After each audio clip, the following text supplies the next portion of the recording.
I show speed i Kigali. I show speed hano i Kigali agiye kuzenguruka ibihugu bya Afrika birimo n'u Rwanda. I show speed umunyamerika umaze kuba icyamamare ku mbuga nkoranyambaga yatangaje ko ateganya urugendo ruzatuma agera mu bihugu bigera kuri 20 bya Afrika mu minsi 28 harimo n'u Rwanda.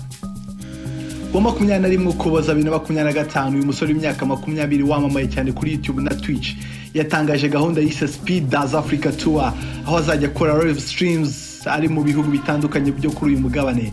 Nkuko byagenze mu ngendo ze ziheruka mu bindi bice by'isi, Asho Speed ni yatangaje igihugu azatangira muri urugendo cyangwa amatariki azagerera muri buri gihugu. Gusa abamuzi bemeza ko aho azajya hose azakurura imbaga y'abafana asangiza abamukurikira ubunararibonye bwe bushya kuri uyu mugabane.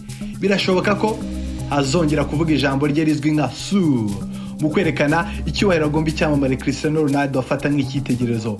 Mu mashusho yasangije abakunzi be kuri X, Asho Speed yagaragaje ko azasura ibihugu birimo Algeria, Misiri, Ethiopia, Ghana, Kenya, Morocco, Nigeria, Afrika y'Epfo, Zimbabwe, u Rwanda hano i Kigali n'ibindi byinshi.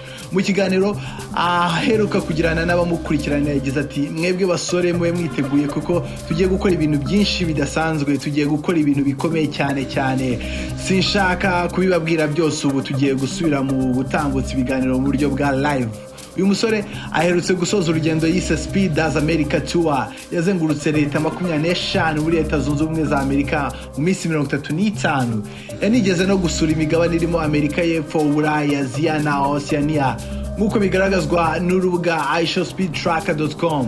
Urugendo rwe rushya ruzatangira gutambuka ku wa 29 Ukuboza 2025 binyuze ku miyoboro ya YouTube na Twitch.